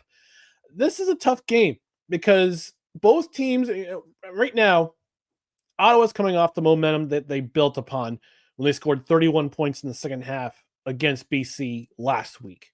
I mean, this was a game that was controlled by BC. They had the momentum. They had control of this game, and unfortunately for BC, they let it slip out of their hands in the remaining minutes. This is going to be an interesting matchup between BC's run game. James Butler, as I mentioned, he leads the league in rushing. He's actually 55 yards shy of 1,000 right now, and the thing is, though, he's playing against a run defense that is actually second in the league. I don't know if you know that, but even with the record they have, Ottawa does, they only give up 89 yards per game to a team in rushing. But it's going to come down to defense. And Ottawa right now has the better defense between BC. BC is better up front. They got a better pass rush, but their secondary and their linebacking core, I was not impressed with, especially in the second half of last week. And Dustin Crum can not just create plays with his arm, but he also create plays with his legs. He's a duo threat. He's a dual threat. So I'm gonna go with the upset here, and I'm gonna go with Ottawa. Oh, okay. I thought you would have gone BC Lions, and if you would have done that and picked the 5-7 Lions, we would have actually disagreed on this. For you taking the upset, I was actually going to take the upset with the Red Blacks, and for many reasons that you had stated. And for you even saying that before I could get to it, I'm even more sold on the fact that I was going to take them as my pick this week. So again, we're going to agree with the complete direction together on the Friday night games. And if we're wrong next week for either one, at least we're wrong together. So when it comes to that for Friday, we agree for the two. The Tiger Cats win at 7 and the Ottawa Red Blacks win at 10. Who's giving them the business? Now, before we get to our Saturday games, the Week 15 bye goes to the Calgary Stampeders. And for the Saturday games, we have one at 3 and one at 7 o'clock p.m. Eastern time. In the first one, the Edmonton Elks are on the road to take on the Toronto Argonauts. The Elks, who are 5-7, as we've talked about their rise within the CFL over the past couple years now, to the point to where they're almost at 500 at this point in the year, take on the 4-8 Toronto Argonauts. With that being said, Brian, the Elks continue their progress and get to win number 6 of the year? I want to say yes, but I'm going to have to go with no. And I'll tell you why. Nick Arbuckle. That guy has been lighting up the stat sheet for the last 6 weeks.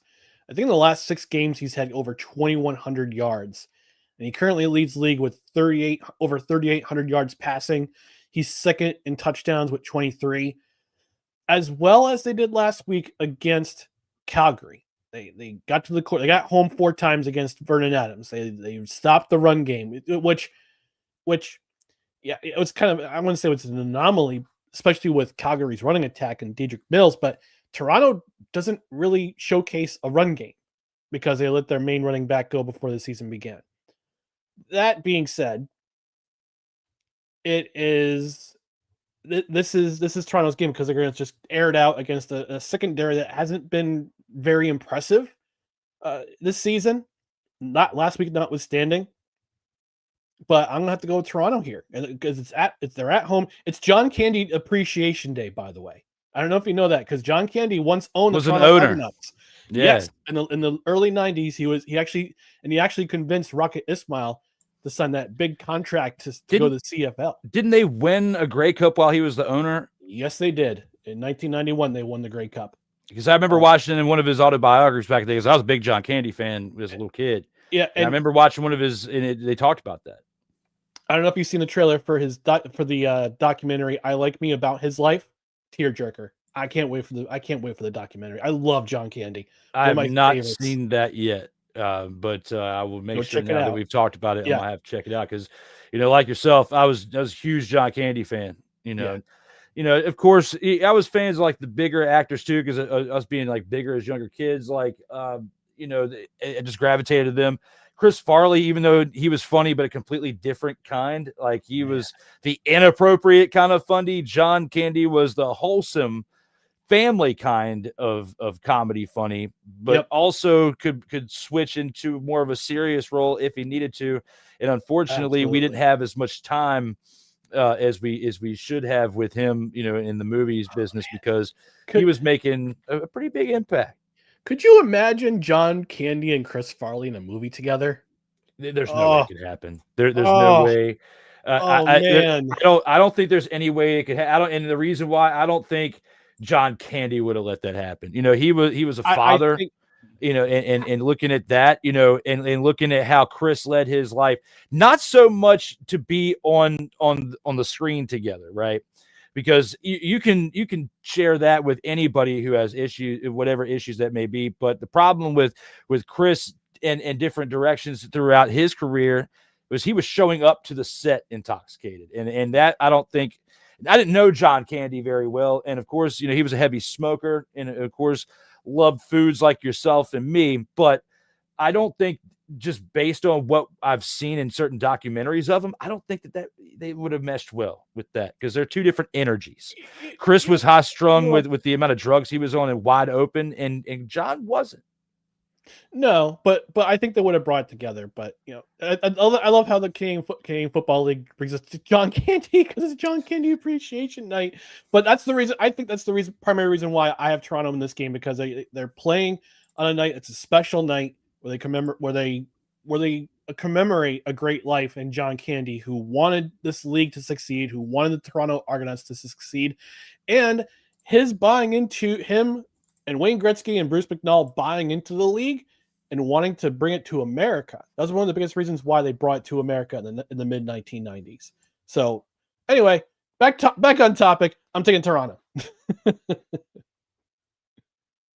Well, in my opinion, I'm going to have to finally disagree with you here. And I'm going to have to say that I think that the Elks continue their ways. Even though you bring up some very valid points, we got to disagree at some point. And the Elks, with that being said, with the way Cody Fajardo has led this team, and if they get the ground game going through Justin Rankin, who just like with Ouellette on the Rough Riders, you get the game started and the flow of the offense established through those top-tier running backs. They're the reason why those teams have had the success that they've had throughout this year. And if they get the running game established with Rankin, Fajardo continues to play as consistent as he has throughout the majority of this year. Yes, he's had a few games that have been dumpster pelican worthy, and I've even had him as my snowflake of the week once or twice throughout this season between both of these programs. I still feel like what he's done, throughout the majority, not the majority because they have lost the majority, but what they've done consistently throughout those 5 wins, I think that they can do it against a team in the Argos who are 4-8, regardless if they have Arbuckle, because it's the team around Arbuckle that when they are completely off their rocker, which they have, and why they have 8 losses, he has not been able to be enough to keep them over the hump and why they've only got 4 wins out of 12 games.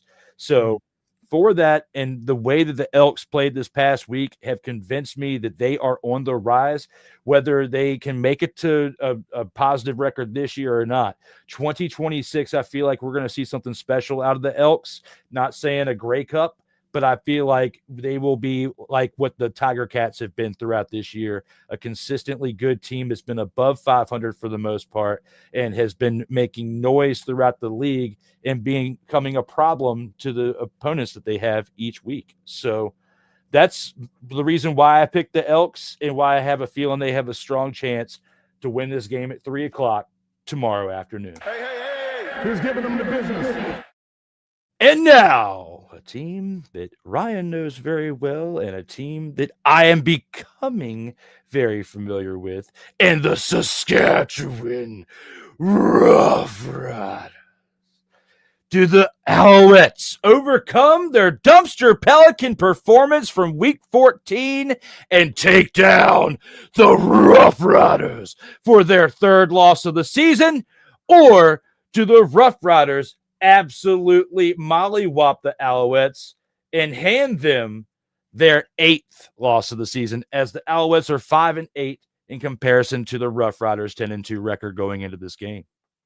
That will depend, because I'll give you the primary reason why. Montreal's going back to McLeod Bethel Thompson. Taking off the 6-game injured list. He'll be in the lineup on Saturday as their starting quarterback. Does it give them a chance to win? Yes, because don't forget, about a month ago, this Montreal team went into Calgary and shocked the Stampeders. Absolutely shocked them on a game-winning field goal from 58 yards by Maltos Diaz. If Montreal can keep Saskatchewan's offense off the field, establish the run, which I think they're the worst running team in the league on offense, and they also allow the most rushing yards on defense, as evidenced last week against James Bell and the Hamilton Tiger Cats. I think if they can establish a rhythm offensively, especially early, and keep it steady, not go gangbusters, but keep it steady against the defense, against the secondary of the Rough Riders. I think and also they keep hold it steady on defense in the passing game, because the defense, they did their job last week against Hamilton.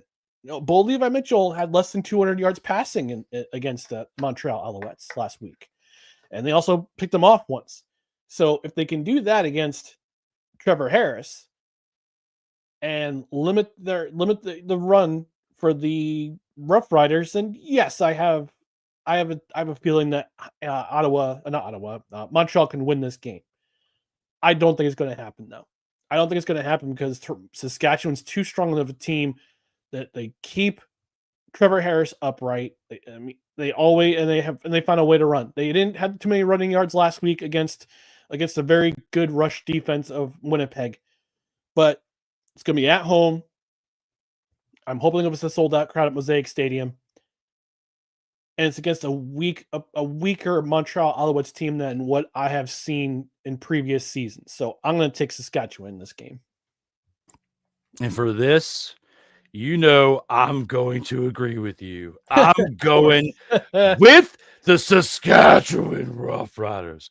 Not because I'm a homer for the team, but because the Alouettes have not done anything to, change my mind with what I'd already thought coming into this week and previewing this with you. You said a lot of great points, and, there's nothing, even if I wanted to disagree with you on this, for me to bring up. But with that being said, we agree with 3 out of the 4 games for this week. Let us know here in the comments what you think as the game between the Blue Bombers and the Tiger Cats is getting underway to start out week 15 now. But with all that being said, we still have one more segment to get to before we round this show out, and that is the post game. As long as it's one. Oh, that's great. I love it. And here with the post-game show, it's where we let you know our final thoughts for the week between the CFL or the NFL action or just anything in general. With that being said, I hand the keys on over to Mr. McCarthy to give his thoughts for the post-game. All right, I'm going to go with a completely different direction here for this segment. Usually we talk about football, we talk about sports, but I want to talk about life. I want to talk about life in general. And on Wednesday afternoon, a life was taken from us. In the form of Charlie Kirk. And this is not a political program by any means.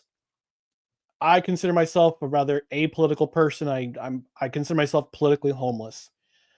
But the actions taken on Wednesday afternoon, when he was taken down by a bullet in Utah, a man was taken from his wife. A man was taken from his 2 young daughters, both under the age of 5. One is 3, one is 1.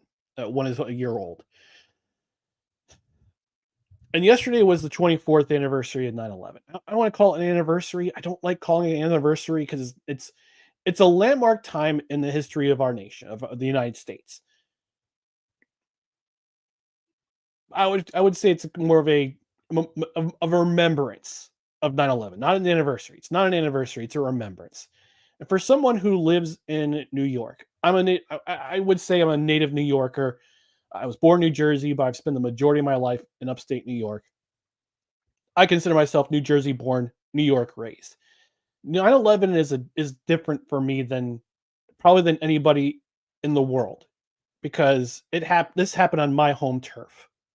And we can talk about conspiracy theories all day. We can talk about how people think 9/11 was an inside job. Neither here nor there. It still happened. It was still awful for 3,000 people 3,000 men and women to lose their lives that day. And the continuation of that afterwards, from the after effects. What does one have to do with the other?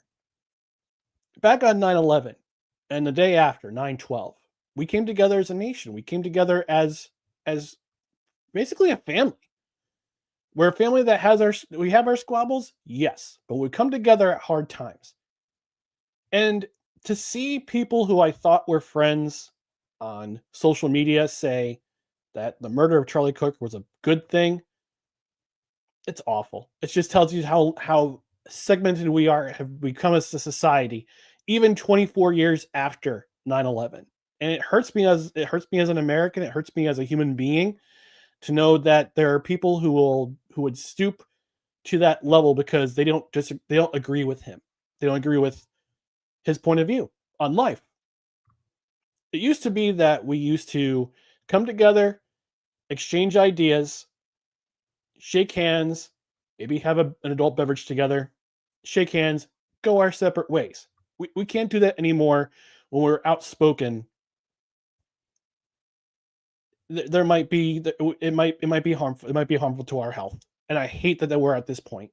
So my prayer and my plea is that we put away the hate, even if just for a day, just to sit down in real life, not in the virtual world, not in these streams. In the real world, just come have a conversation. If we disagree on something, on policy, on just the smallest details, small things in life that in the grand scheme of things, in eternity, doesn't really matter. It doesn't really matter. But for a human to lose his life because someone disagreed with him is a tragedy. It's an absolute tragedy. And if it was on the other side, I would have said the exact same thing. If a person was more progressive, I would have said the exact same thing. If it was that person. So my prayer is that we learn from this experience. We learn that we can be better people. We can say the things we want to say without reprisal of government coming after us, without reprisal of a bullet to a bullet, literally taking a bullet, and that we just become better people from this. That's all I got to say for my final thought. And that was a great final thought there, Mr. McCarthy, because with this situation right here, definitely it was a weighing subject here on the nation. Just a lot of, recoil from this, that there's really, even you and I talking about it in the green room before we got started, I wouldn't have been able to put enough, well, I wouldn't say enough, but the right amount of context within it. And you did a great job with that. That's something that you don't really discuss a whole lot, on the internet. You are not one of politics. Neither am I. But this goes beyond politics. This goes with humanity and decency to others, like you said, and regardless of how we agree or disagree on things, you have to treat one another with as much kindness and respect as you feel like each other should deserve out here within one another, and do your best just to do the right thing. So with that being said, absolutely great. 100% agree with your thoughts, and appreciate you for taking the time, not only to be here again with me today with Total Football Talk, but to bring light to that, because even though there's a lot of people discussing it, not as many people can be as genuine as yourself when discussing situations like this. So I greatly appreciate you, sir. Thank you. From one person who's it does as much to be as genuine as possible to another, I greatly appreciate it. Now, with this subject, you brought up something that was pretty heartfelt to the nation, and I'm going to bring up something that I've talked about a little bit over the past few weeks, not so much in depth in certain areas, because I wanted to make sure we had a definitive direction for this project. And this week, a release date was determined, an actual official name was determined. And for the first time since doing that, I'm going to actually use my platform today to announce this, which will, at least to date, be the biggest project I've ever done in my life. It is very, very sad and very unexpected circumstances to lose a friend and a teammate as quickly as we all did last month. But some people out here say I'm talented with productions and with graphic making and transitions and storytelling within sports. But this is the biggest challenge that I have of all, to do something like this. It is an honor, joy, and privilege to announce this. You want to see ridiculous? I will show you ridiculous.